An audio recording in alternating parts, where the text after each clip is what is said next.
मित्रांनो, सुख म्हणजे नक्की काय असतं या मालिकेच्या आजच्या भागामध्ये मानसी घाईघाईने गौरीच्या रूममधून बाहेर जात असते. तेव्हा अचानक शालिनी समोर येते. तेव्हा मानसी तिला धडकणार तेवढ्यात शालिनी खूप मोठ्याने ओरडते व काय झालं असं मानसीला विचारते. तेव्हा मानसी शालिनीला ती गौरी असे काही बोलली की जरा विचित्रच वाटले असं सांगते. त्यावर ती अतिविचित्र आहे, तुझे माझ्याकडे काय काम होते असं शालिनी मानसीला विचारते. तेव्हा घाबरलेल्या मानसीला काय काम होतं तेच आठवत नाही. तर तेव्हा शालिनी मानसीला तू असं का वेड्यासारखं करत आहेस असा प्रश्न करते. तेव्हा मानसी विचार करत हो मला आठवले, तुम्ही अनिलशी बोललात का असं ती शालिनीला विचारते. तेव्हा शालिनी हो मी नाही बोलले, परंतु देवकी बोलली, तो तुला सॉरी म्हणाला, देवकीने त्याला खूप खडसावले असं शालिनी सांगते. ते ऐकून मानसी खूपच खुश होते. मी त्याला लगेच फोन करते असं मानसी बोलते. तेव्हा शालिनी घाबरत आता नको, तोच तुला फोन करेल असं सांगते व आतमध्ये मानसीला काढून देते. त्यानंतर उदय व मल्हार शालिनीकडे. तेव्हा शालिनी त्या दोघांना त्या गौरीने आमचे नाके नऊ आणले आहेत असं वैतागाने सांगते. त्यावर मल्हार शालिनीला तुम्ही तिच्या कशाला नादी लागता असं विचारतो.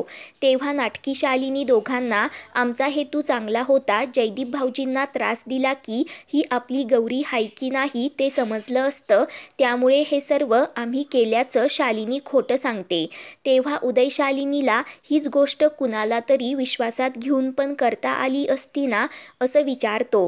तेव्हा मल्हार यांनी कधी आपल्या स्वतःच्या नवऱ्यांना विश्वासात घेतलं नाही, सर्व आपल्या मनाने करायचे व अंगाशी आले की मग नवऱ्यांवर ढकलायचे असं रागानेच बोलतो.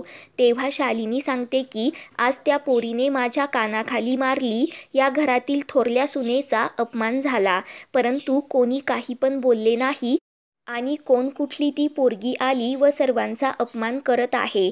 तिने कुणाचीच किंमत ठेवली नाही, तिने आम्हाला आता नोकरासारखे वागवले. आज तिने देवकीला व मला एकमेकींच्या 5-5 कानाखाली मारायला सांगितल्या, हे कुठेतरी थांबायलाच पाहिजे आणि हे किती दिवस सहन करायचे असं शालिनी सांगते.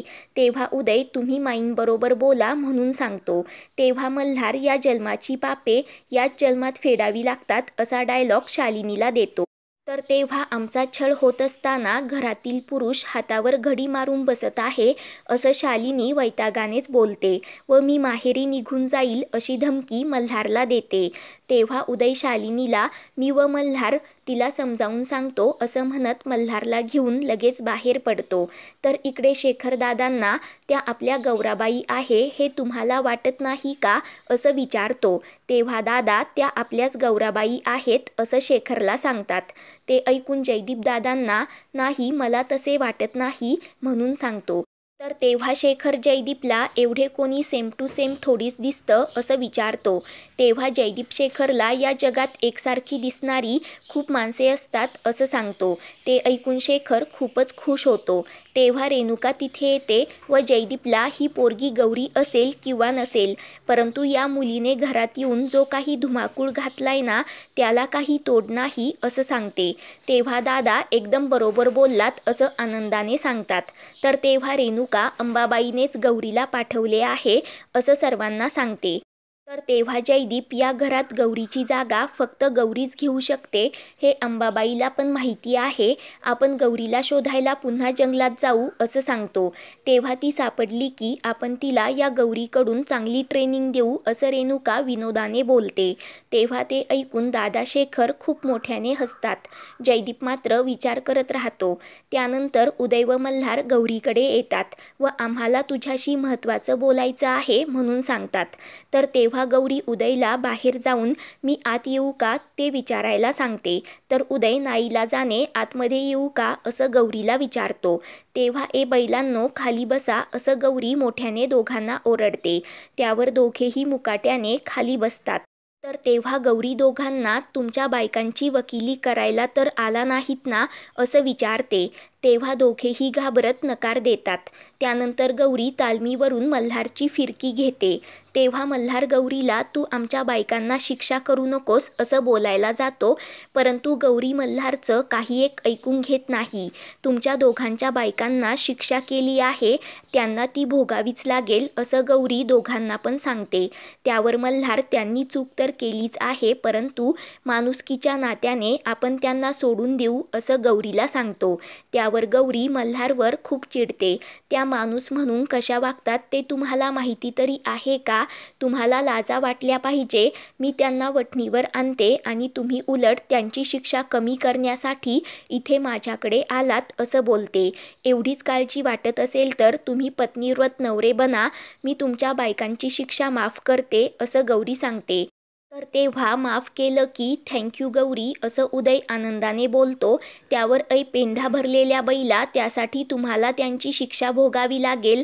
मी जसे सांगेल तसे वागावे लागेल. माझी सेवा करायला तुम्हाला जमेल का असं गौरी विचारते. तेव्हा काही न बोलता नकारार्थी मान हलवत दोघेही गुपचूप बाहेर पडतात.